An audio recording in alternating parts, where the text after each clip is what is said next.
Vamos abrir nossas Bíblias então no texto que eu escolhi para a meditação nesta tarde, começo de noite. Somente um versículo, versículo 13, na primeira carta de Pedro, capítulo 1, esse versículo 13. Primeira carta de Pedro, capítulo 1, versículo 13. Diz a palavra do Senhor assim: Por isso, cingindo o vosso entendimento, sede sóbrios e esperai inteiramente na graça que vos está sendo trazida na revelação de Jesus Cristo. Eu pastoreei uma igreja certa feita que tinha um grupo de crianças muito grande, muito ativo, e crianças assim de faixa etária mais ou menos parecida. Nós tínhamos ali cerca de 20, 25 crianças entre os 10 a 13 anos, entre 9 a 12, acho que era 9 a 12, porque nós chamávamos lá de Liga Juvenil e depois de UCP, União de Crianças Presbiterianas, e nós tínhamos um grupo grande, tinha um coro lá, as crianças cantavam, era um grupo bastante ativo. Mas uma vez eu estava no meu escritório, tinha um escritório na igreja, a igreja era em L, o terreno era em L, assim, e saía para a rua lateral. O escritório pastoral ficava naquela lado da rua lateral lá. Tinha um estacionamento, eu deixava meu carro, e pequeno, estacionamento, 3 carros cabiam ali, e lá então eu estava no meu escritório, escutei a gritaria da criançada lá de fora. Era dia de ensaio, então eles estavam lá fora, mas estavam a gritaria, eu saí para olhar, tinha um bêbado. O bêbado estava lá na rua fazendo aquelas coisas próprias de um bêbado, né? Então estava quase caindo, andando, tropeçando, quase levando tombo e falando com a voz pastosa, aquelas coisas todas. E as crianças estavam rindo dele, uma algazarra tremenda, rindo daquele homem naquela situação deplorável. Eu saí lá e conversei com eles, não cheguei a dar uma bronca assim propriamente, né? Mas eu chamei a atenção dos meninos, falei que aquilo não era papel de um cristão e que evidentemente que aquela figura do bêbado, aquilo que estava acontecendo era uma coisa bastante ruim, não é? Para ele, especialmente, diríamos assim no nosso linguajar, ridícula o que estava fazendo, mas não é motivo para um cristão agir da maneira como estavam agindo aqueles meninos. Eu sei, durante muito tempo na igreja nós ouvimos palavras das pessoas e costumes completamente contra qualquer tipo de bebida, de ingerência de qualquer bebida. Na igreja, na minha meninice, igreja que meu pai era pastor, tinha um senhor português. Vocês já imaginam o que eu vou falar, não é? Então, na minha casa, meu pai não permitia, não comprava, eu era menino, não comprava nenhum tipo de bebida, não entrava nada, cerveja, vinho. Às vezes tinha em casa vinho do Porto, que era uma bebida que se considerava, os mais antigos, como um digestivo ou uma vitamina, né? A minha mãe usava o vinho do Porto um pouquinho assim, batendo com ovo. Ela chamava de gemada, né? Ela batia o ovo bastante assim com açúcar e colocava um pouquinho do vinho do Porto, e ele tomava aquilo a título de fortificante. Era a única coisa que tinha, além do famoso biotônico Fontoura também, que tinha álcool, mas isso aí era alguma coisa que nós lá em casa não chegamos a precisar, ninguém ficou tão enfraquecido assim. Mas era algo que não se cogitava muito. Você olhava assim para o cristão, para o crente especialmente, falar em bebida era um escândalo, uma coisa terrível, não é? O tempo passa, algumas coisas mudaram. Esse senhor era um presbítero português, ele de vez em quando pregava em nossa casa, e muito querido, a família muito querida, a esposa dele querida, professora de escola dominical, e ele ia lá e pregava. O seu sobrenome, ele era assim que era conhecido por nós, era Peixoto. Então era o seu Peixoto. Então o seu Peixoto era um homem bem culto e tal. E eu fiquei um dia assim muito assustado de descobrir que na casa dele toda a refeição eles tomavam um copo de vinho. Coisas próprias da cultura portuguesa. Ele tomava um copo de vinho, era um copo de vinho, nunca soube de qualquer atitude que fosse inconveniente por causa disso. E fiquei mais surpreso ainda quando depois de algum tempo descobri que em Portugal, em alguns lugares, eu não vou dizer que todo português faz isso, se dá o vinho para as crianças acrescido de água. Desde pequenininhos tomam quase como se fosse um refresco, o vinho com água. Mas a bebida é uma coisa assim que passa longe da nossa imaginação de coisas cristãs, né? Pelo menos na minha formação. Claro, eu sei, que hoje já isso não é tão costumeiro mais, né? Mas já tive a tristeza de ver cristãos amados, que não estão sóbrios, que não estão donos dos seus atos. Isso gera algumas vezes, como eu já contei a história dos meninos lá, até uma atitude de sorriso, para não dizer uma palavra mais pesada, não, vou dizer assim, de gozação dos outros com a pessoa que não está bem das suas pernas, falando em voz alta, tomando atitudes ou andando quase tombando, coisas difíceis, já vi também. Mas é tão complicado adaptar essa história da bebida na vida de um cristão, de uma pessoa que ama Jesus, e ainda mais quando chega nesse ponto. Mas qual que é o problema? Qual que é o problema? Temos aí uma impressão popular, muitas vezes, que a pessoa que bebe, eu já ouvi essa frase de pessoas diferentes, situações diferentes, normalmente a pessoa que bebe é uma pessoa boa, quando bebe ela vira, faz bobagem e tudo mais, mas normalmente é uma pessoa pacata, muitas vezes e tal, sei que não é sempre assim, mas é uma ideia popular que tem, e acaba, não faz nada, o bêbado não consegue fazer nada, ele, a não ser quando bebe e dirige, né? O bêbado ele acaba aí tropeçando, ele não tem velocidade, ele não tem destreza, ele não faz mal para ninguém, porque, como eu disse, com exceção de quando ele está dirigindo, né? É uma coisa assim que, deixa para lá. Mas a Bíblia, ela fala alguma coisa importante para nós cristãos e que nós devíamos ter no nosso coração. Esse texto aqui de Pedro é um texto que fala disso de uma maneira muito clara. Ele fala isso: cingindo o vosso entendimento, sede sóbrios. A sobriedade é o contrário da bebedice, é ao contrário da ebriedade, né? Então alguém que está sóbrio não está ébrio. O ébrio é o bêbado, não tem controle sobre as suas coisas. Qual que é a questão? Qual que é a importância para nós olharmos para a Escritura e vermos o que a Escritura fala para nós? Vamos ficar aí no texto então? Começamos com a primeira frase do versículo 13: cingindo o vosso entendimento. Cingir é a ideia de vestir adequadamente. A palavra cingir é uma palavra que aparece no Novo Testamento algumas vezes.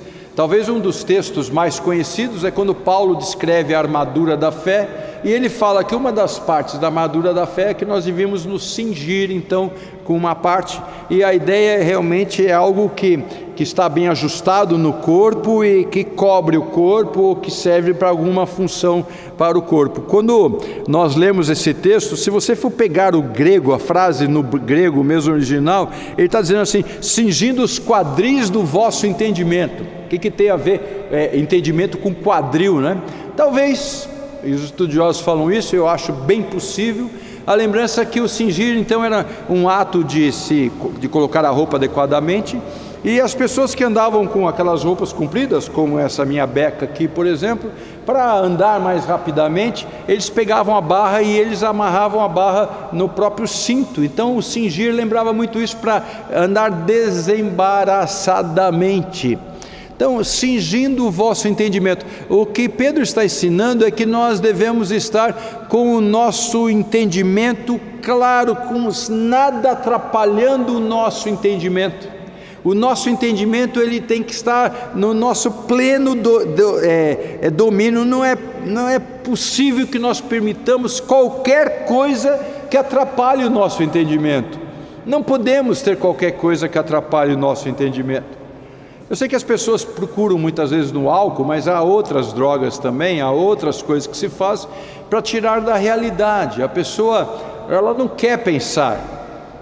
Havia uma música que eu achava engraçado na época, né? Também década de 60, lá para trás, 70 talvez, não, que 70, 60 mesmo, onde um cantor muito conhecido no Brasil tinha uma musiquinha que tinha um refrão que ele falava assim: não posso parar, que se eu paro eu penso, se eu penso eu choro. Não posso parar, que se eu paro eu penso, se eu penso eu choro. Alguns falam que ele que inventou o rap, foi esse brasileiro, a ele é atribuído a invenção do rap, né? Então não posso parar, que se eu paro eu penso eu choro. E era interessante essa história de que a pessoa precisa estar sempre com alguma coisa distraindo o seu pensamento, porque o pensamento só leva a coisas ruins, a momentos difíceis, a coisas desagradáveis. Então tem que ter alguma coisa, porque quando eu começo a usar a minha mente, quando eu começo a raciocinar, isso não é bom para mim. Então alguns fazem isso com um ativismo enorme. Essa história que não é muito nova, mas também não é muito velha, daquilo que é denominado como workaholic, quer dizer, uma pessoa que ela é como que alcoolizada pelo trabalho, ou o trabalho a tira do sério, ela não tem um instante sequer de sossego, ela está trabalhando e não para absolutamente. Muitas vezes faz isso para encher sua vida, para exatamente não pensar. Outros tomam remédio, precisam dormir, precisam sair da realidade. Outros usam álcool, como eu acabei de dizer. Outros usam drogas. As drogas tiram a capacidade de entendimento, seja ela estimulante, seja ela no sentido contrário de uma droga estimulante, mas daí a pessoa não tem o que pensar, não tem o que parar, e Pedro está falando exatamente ao contrário disso. É claro que naquela época não se falava de maconha, é claro que naquela época não se falava de cocaína, é claro que naquela época não se falava de crack, é claro que naquela época já existia a cerveja, é claro que naquela época já existia o vinho, é verdade, mas muitas outras bebidas que são comuns nos dias de hoje, não era algo que você encontrava lá, não é? Então Pedro está chamando a atenção que é preciso que nós estejamos com o nosso entendimento sempre muito claro. E aqui é que eu coloquei até o título aí no sermão, para ser bem curtinho, né? Racional, mas é uma coisa que se discute muito, fé versus razão. Alguns falam que a fé ela se contrapõe à razão. A fé não tem nada a ver com a razão. Razão é uma coisa, fé é outra. As pessoas que não creem no Senhor e que desprezam a religiosidade, normalmente desprezam a religiosidade por causa disso, porque entende que é prova de infantilidade, de falta de conhecimento, de falta de raciocínio, de falta de lógica, e só pode ser alguém que é religioso, alguém que anda debaixo de lendas, de histórias fantásticas, histórias inventadas, não é? Coisas sombrias por aí afora, porque entende que fé e razão não se encontram. Mas a Bíblia fala muito a respeito de que a fé que nós temos, e que nós não temos dúvida que é um dom de Deus, a fé não é alcançada pela razão, isso é verdade, absolutamente, ela é um dom de Deus, a Bíblia fala isso, não é algo que vem por alguma coisa que eu faça, ou por qualidade, né? As pessoas têm aí essa questão de coeficiente de inteligência, o famoso QI, então aí para ver a capacidade, a fé não vem pela capacidade intelectual de pessoas que saibam fazer ilações lógicas e parará, não é isso absolutamente, mas nós precisamos entender que a fé que Deus colocou no nosso coração não nos tira a razão. Nós devemos usar a nossa mente.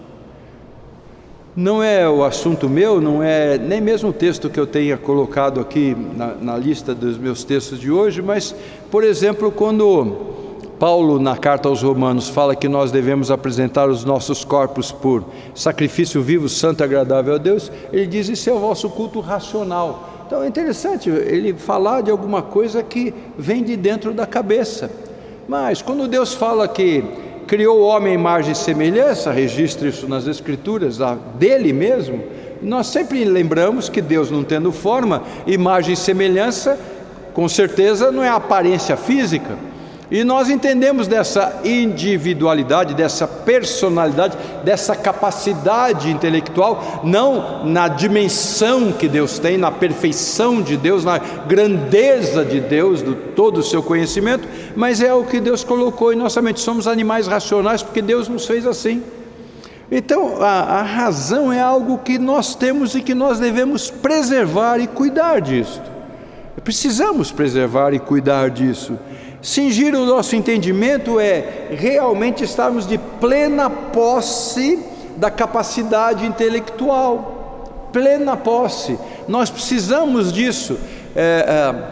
Alguns irmãos, procurando alguma resposta, querem ter momentos só emocionais para sentir a presença de Deus. Um grupo religioso não cristão onde uma parte importante do culto são os seus participantes rodando em torno do seu eixo central, numa velocidade cada vez maior, e eles vão rodando e vão rodando e vão rodando e vão rodando, e a ciência já provou que esse ato, ele vai embaralhando a nossa cabeça de um jeito tal, que se fica completamente em êxtase.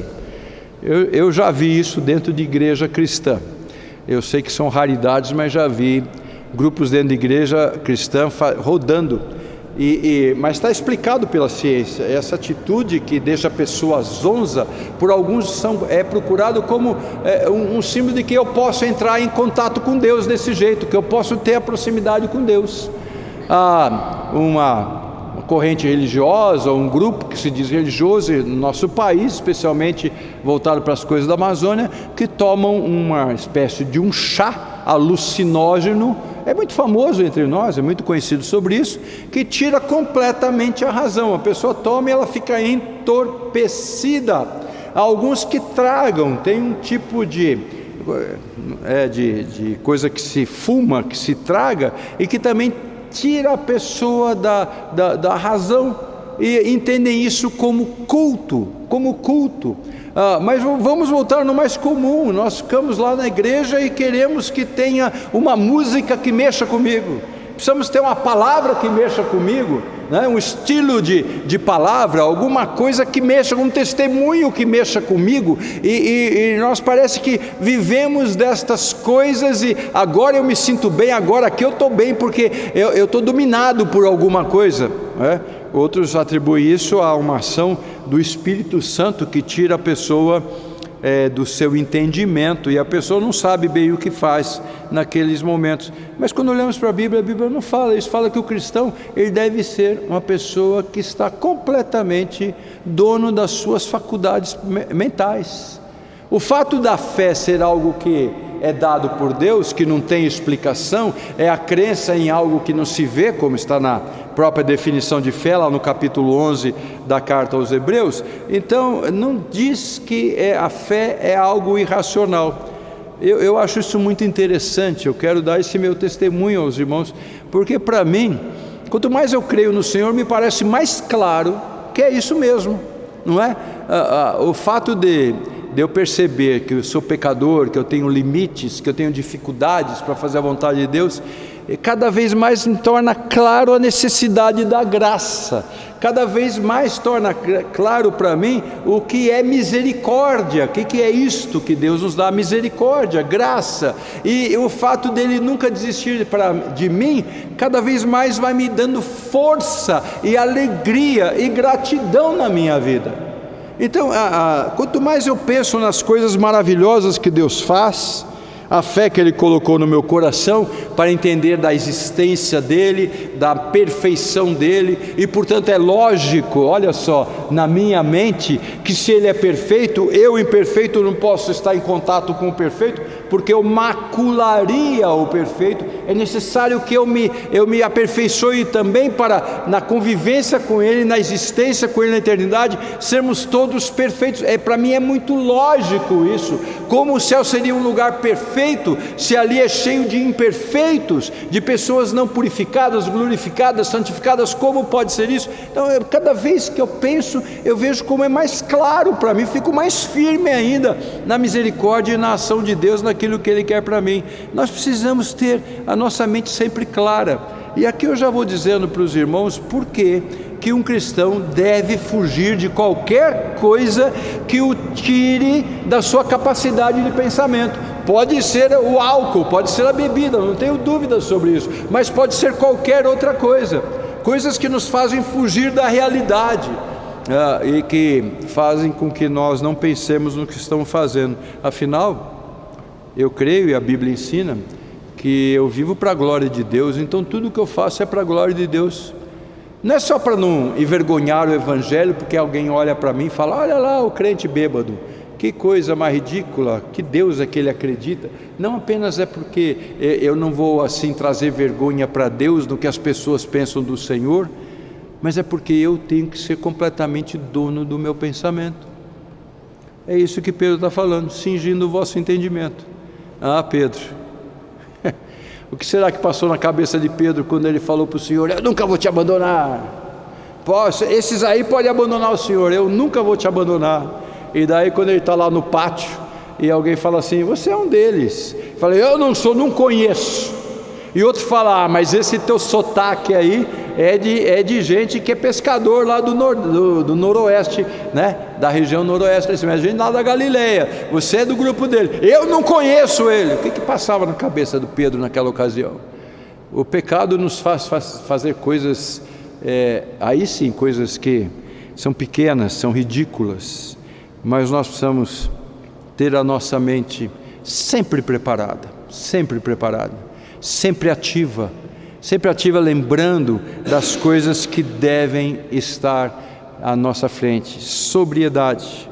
Pedro trata desse assunto aqui ainda na carta, nesta mesma carta, no capítulo 5, versículo 8. Versículo 8 diz assim: sede sóbrios e vigilantes.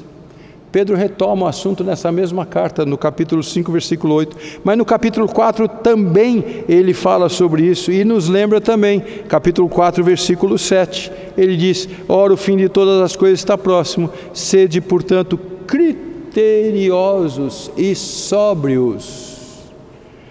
Pedro não está preocupado se alguém anda bebendo e anda ficando bêbado em algum momento. A sobriedade aqui é muito maior. É claro que é isto também. É claro que não deve ficar fora de si, é claro que não deve ficar dominado por alguma coisa, fazendo coisas engraçadas ou ridículas. Mas está falando que nós temos que estar sempre conscientes do que nós estamos fazendo, e a nossa vida é assim. Quando ele fala lá que o fim de todas as coisas está próximo, ele está dizendo: vivam cada instante atentos para aquilo que vocês estão fazendo. É necessário que nós tenhamos o uso do raciocínio. Estou falando de ser uma pessoa completamente racionalista, ou que quer explicar e só aceitar aquilo que a razão completa se mostra. Como eu já disse, o que Deus tem é perfeito, é imenso, é supremo, é sem limites e não cabe na nossa cabeça. Deus não revela todas as suas coisas, não tem como revelar, né? Se João no final do seu evangelho fala: não dá para escrever tudo o que Cristo fez, porque não haveria papel e tinta para escrever tudo o que Cristo fez. Imagina Deus revelar toda a sua sabedoria, onde isso estaria escrito? Não tem como, não é? Absolutamente. Mas o Senhor Deus, Ele nos revela o que é importante para nós vivermos em paz, com a consciência tranquila, não a consciência fugidia, a consciência afastada, a consciência não existente. Deus dá para nós devemos ser sóbrios, nós viver em sobriedade. Eu tenho que confessar para os irmãos que tem hora que dá vontade de não estar sóbrio. Não é que eu tenho vontade de beber, não é isso, não entendam que eu estou assim, precisando uma bebidinha agora, não é isso não. Mas tem coisa que a gente vê que é tão triste, que dá vontade de não estar vendo. Não está vendo. Tem coisas que nós escutamos que nós gostaríamos de não ter escutado nunca isso. Não ter escutado isso. Tem certas coisas que nós preferimos fugir. E é nesse sentido que eu falo, que tem hora que a gente preferia não estar muito sóbrio, não é? Eu conheço uma pessoa que fez uma cirurgia e no meio da cirurgia se esgotou a anestesia. E ela fala que ela percebia tudo que estava fazendo e estava doendo tremendamente. E eu não me lembro por que ela não tomou alguma atitude sobre esse assunto, mas aquilo foi terrível para ela. Conheço muito bem essa pessoa. Fico imaginando que tem hora que a gente gostaria de falar assim: não queria estar aqui, não queria estar na minha capacidade mental. Eu às vezes estou em certos círculos e eu fico pensando: eu não queria estar entendendo isso. Eu estou entendendo, mas eu não queria estar entendendo isso. Eu preferia não é possível isso que eu estou vendo. Mas o crente, ele deve estar sempre ciente, e aqui está dito no versículo onde deve estar nosso entendimento. Ele fala: esperai inteiramente na graça que vos está sendo trazida na revelação de Jesus Cristo. Então, nós temos um coração centralizado no Senhor, no seu ensino. Hoje de manhã, no sermão da manhã, eu falei sobre coisas parecidas.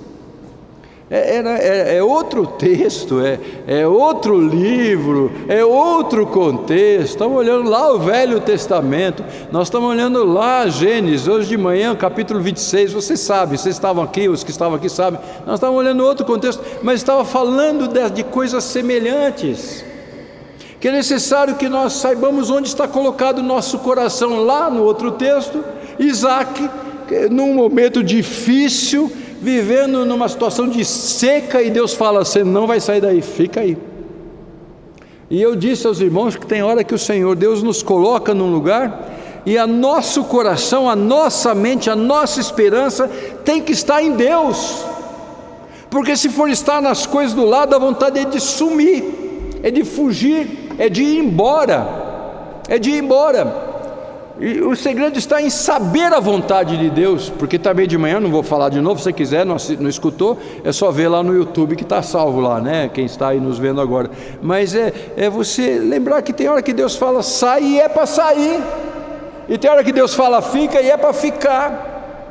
E agora a nossa esperança, a nossa mente, nosso coração, nossa razão tem que estar em Deus, no que Ele fala para nós, e não nas nossas conclusões ou as coisas ao nosso redor. Precisamos ser obedientes a Ele, e nós devemos esperar inteiramente.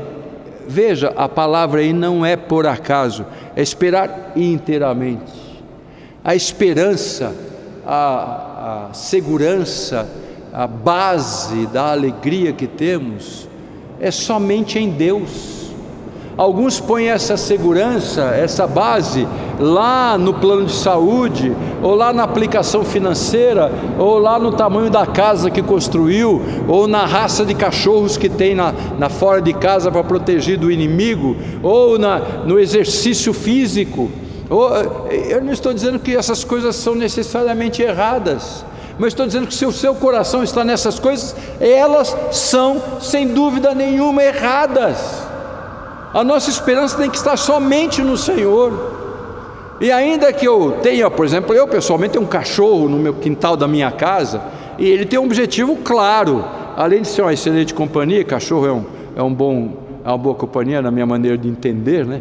Mas às vezes até parece gente, né? Mas só parece, não é não, mas tem hora que parece, né?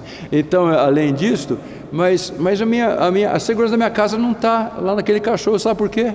Porque a Bíblia fala que se o Senhor não vigiar a casa, em vão vigia sentinela.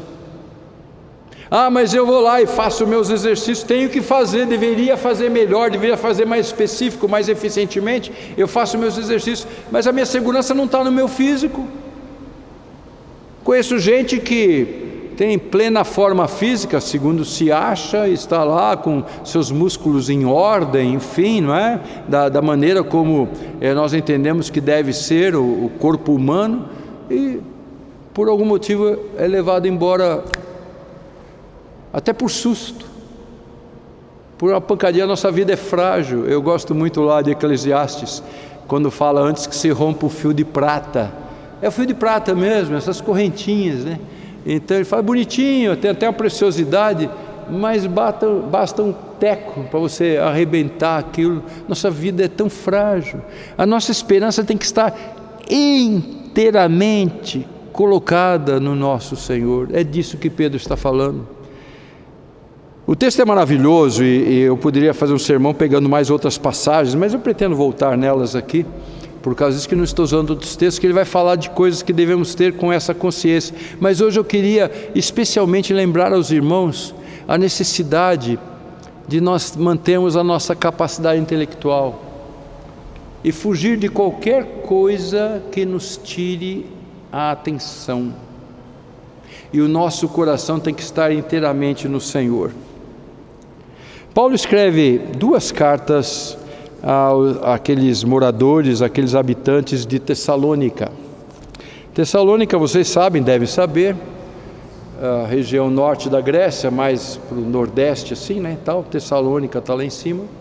Havia igrejas fortes lá. Quando Paulo entra na Europa, sai da Ásia, né? Na Turquia ele entra na Europa, o primeiro lugar que ele entra é para aquela região, lá no nordeste da Grécia. Lá tem igreja forte, é uma igreja sofredora, muito perseguida. Aquela região ela sofreu muita oposição, muita dificuldade em Tessalônica. Paulo escreve 2 cartas aos Tessalonicenses. Nas 2 cartas ele elogia os Tessalonicenses, mas percebe-se que havia uma preocupação com os Tessalonicenses. Eles eram fervorosos, crentes fervorosos, crentes que confiavam no Senhor, mas estavam preocupados. Uma das coisas que transparece muito na carta é que eles estavam preocupados que havia crentes que estavam morrendo, e eles esperavam que Jesus voltasse naqueles dias. E como é que é? Como é que é assim? Como assim? Nós acreditamos no Senhor, nós esperamos no Senhor, nós aguardamos o Senhor, mas o que está acontecendo? O que está acontecendo? As pessoas estão morrendo. O que foi? Alguma coisa aconteceu errado aí, talvez, né? E Paulo escreve para eles e fala sobre ressurreição, e fala que eles devem descansar na ressurreição, que eles devem ter consolo na ressurreição. Então Paulo está falando do que Pedro está falando lá, que deve aguardar na esperança daquilo que Deus está trazendo. Ele fala para os Tessalonicenses, por exemplo, na primeira carta de Tessalonicenses, capítulo 5, eu vou ler aqui a partir do versículo 4, porque 2 vezes, até o versículo 8 pelo menos, eu vou ler até o versículo 11, 1 Tessalonicenses 5, de 4 a 11, Paulo está falando sobre isso. Ele fala assim: mas vós, irmãos, não estáis em trevas, para que esse dia, o dia do Senhor, como ladrão vos apanhe de surpresa. Porquanto vós todos sois filhos da luz e filhos do dia, nós não somos da noite nem das trevas. E aí então Paulo começa a escrever: assim pois não durmamos como os demais. Quando eu durmo eu não estou em plena capacidade mental, né? Então não durmamos como os demais, pelo contrário, vigiemos e sejamos sóbrios. Aí, sobriedade, está aí no versículo 6, mas vai repetir no 8. Ora, os que dormem, dormem de noite, os que se embriagam, é de noite que se embriagam. Opa, de novo falando de embriaguez, versículo 8. Nós, porém, que somos do dia, sejamos sóbrios, outra vez, sejamos sóbrios, revestindo-nos da couraça da fé e do amor, e tomando como capacete a esperança da salvação, porque Deus não nos destinou para a ira, mas para alcançar a salvação mediante nosso Senhor Jesus Cristo, que morreu por nós, para que quer vigiemos, quer durmamos, vivamos em união com Ele. E aí vem mais uma vez o assunto desta carta: consolai-vos, pois, uns aos outros, e edificai-vos reciprocamente, como também estáis fazendo. Lembrem, sejam sóbrios, lembrem de Cristo, lembrem do Senhor, lembrem do seu ensino, esperem isto. É o que Pedro está falando lá. Pedro fala para inteiramente esperar, inteiramente na graça que vos está sendo trazida.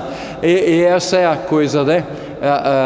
Claro que Pedro escreve a pessoas crentes que sabem da graça. Ela já foi elogiada por Pedro aqui no texto anterior que nós já pregamos. Ele fala sobre a alegria na graça de Deus, na misericórdia de Deus, mas ainda não chegou o dia glorioso em que o Senhor há de se revelar e que o Senhor vai nos levar para os seus braços. Ainda não chegou. E Pedro está falando assim: guardem, descansem, estejam sóbrios, lembrem, sempre esperando a graça que está sendo trazida e que vai se mostrar na revelação de Jesus. Ele está falando da segunda vinda de Jesus. É disso que ele está falando. A igreja espera. É verdade, somos provados. Às vezes temos vontade que o Senhor volte ontem, ou volte hoje, ou volte amanhã de manhã. Às vezes temos essas vontades, mas o Senhor Deus não tarda em suas promessas. Mais para frente nós vamos nesse assunto, Pedro vai tratar nas suas cartas, mas nós devemos esperar e aguardar e fazer a vontade do Senhor, plenamente conscientes. Então lembre, encha a sua cabeça com aquilo que é puro, aquilo em que há virtude. Paulo trata disso na carta aos Filipenses, no capítulo 4. Encham a sua cabeça com coisas que são virtuosas, são abençoadoras, Não desvie o foco, Não desvie o foco do Senhor. Enquanto vivemos, fazemos o que Ele coloca ao nosso redor para fazer. Casamos, temos filhos, trabalhamos, construímos, fazemos diversas coisas. Toma posse do seu entendimento. Não deixe escapar. Não deixe isso fora do seu alcance. Tenha domínio. Seja pautado pelo ensino do Senhor. Descanse no Senhor. Creia no Senhor. É isso que nós precisamos ter em Deus, aguardando a revelação de Jesus. Dia maravilhoso, dia amado. Tem um hino que eu gosto, faz tempo que eu não falo dele, mas vou falar dele agora de novo. E eu entendo que é interessante. Esse hino, ele fala da linda pátria, estou bem longe. E lá numa frase do hino ele fala assim, que do céu eu tenho saudade. E eu fico pensando, como é que eu posso ter saudade de uma coisa que eu não conheço? Como é que eu posso ter saudade de uma coisa que eu não conheço? Saudade normalmente está associada a uma coisa, uma comida, lá, um lugar, um amigo, uma situação, e eu tenho saudade. Porque eu passei por aquilo, foi muito bom, então me traz saudade. Mas como é que eu posso ter saudade do céu se eu não conheço o céu? E lá o autor do hino fala que do céu eu tenho saudade. Como saudade de uma coisa que eu não vi ainda? O que eu entendo que o autor, o poeta quis dizer com essa letra, pelo menos é assim quando eu canto o que eu penso, é que realmente eu nunca fui ao céu, mas o céu está tão claro no meu coração. A verdade, a existência, a realidade do céu é uma coisa tão clara. Eu cantava lá na minha mocidade, o céu é um lugar maravilhoso, cheio de glória e gozo. Então, o céu eu não conheço, mas ele está tão claro na minha mente, no meu coração, uma certeza tão grande desse lugar maravilhoso que Deus tem, que aí sim bate saudade. Saudade é alguma coisa que eu não vi. Saudade é alguma coisa que eu não vi. Eu lembro muito tempo, só para voltar a falar de comida, né? Já que eu comecei a falar, eu lembrava de um sorvete de coco queimado, da minha meninice. E ficava aquele gosto na minha boca do tal sorvete de coco queimado. Comia muitos sorvetes de coco queimado, chupava, lambia, seja o nome que você queira dar, mas não era aquele sorvete de coco queimado. E uma vez eu estava numa viagem, e estava num determinado lugar que na minha infância eu tinha passado. E tinha nesse lugar uma sorveteria muito conhecida, tá? Diversas lojas dessa sorveteria. E eu falei, será que é isso? Eu tomei o sorvete de coco queimado lá, não era o sorvete de coco queimado que eu queria. Aí eu descobri uma outra sorveteria, que era do pai desse. O nome dele é diminutivo. O outro é o nome sem ser diminutivo. Não estou fazendo propaganda de sorvete, então não vou falar qual que é. Mas era da loja do pai dele, tem o nome do pai dele. Aí fui lá e pedi o sorvete de coco queimado. E era o sorvete da minha infância. Que delícia! Que delícia! Eu preciso voltar lá para ver se ainda existe, para tomar de novo esse sorvete. Que delícia!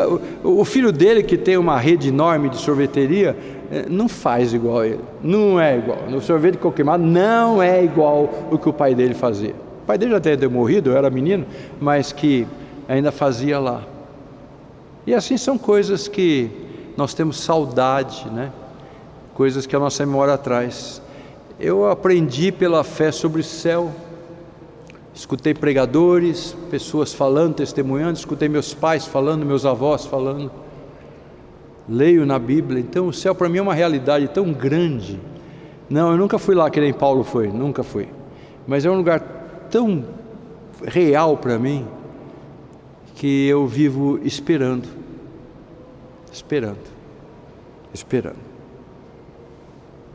Pertence a Deus, não pertence a mim, o dia que Jesus vai voltar, ou, se o Senhor quiser, antes disso, o dia que Ele vai me levar. Não sei o que é que Deus quer para a minha vida, mas seja o que for, eu vou estar no melhor de todos os lugares, e eu tenho que ter isso muito claro na minha mente.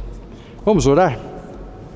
Querido Deus, agradecemos pela Tua palavra, pelo Teu ensino, pela Tua promessa, pelo lugar maravilhoso que o Senhor tem preparado para nós, porque o Senhor cumpre a promessa, como lembramos hoje de manhã, porque o Senhor é o Deus de aliança, que não volta atrás, porque nós temos segurança no Senhor. Louvado seja o Teu nome, ó Pai. E pedimos que o Senhor nos abençoe e nos ajude na nossa caminhada, nesses dias difíceis, dias de notícias tristes, violentas, notícias que provocam nossa ira tantas vezes, ó Pai. Nós pedimos que o Senhor não permita que esses barulhos tremendos, como que estamos escutando agora, ó Pai, que estas coisas distraiam a nossa atenção. Não permita, ó Pai, que nós esqueçamos do que é fundamental para nós. Tem misericórdia, Pai, nos ajude. Nós vamos sair deste lugar que nós separamos para o culto, onde todas as coisas realmente nos levam ao culto, os hinos, os irmãos, a Bíblia na mão, as orações. Então, mas vamos sair, vamos voltar para a nossa rotina, mas não permita que nós esqueçamos da Tua palavra, da Tua promessa, e tenhamos profunda alegria no Senhor. Cuida de nós, ó Pai. Quando nós saímos desse lugar, continue nos ajudando a lembrar que o Senhor não vai se afastar de nós. É em nome de Jesus que oramos. Amém.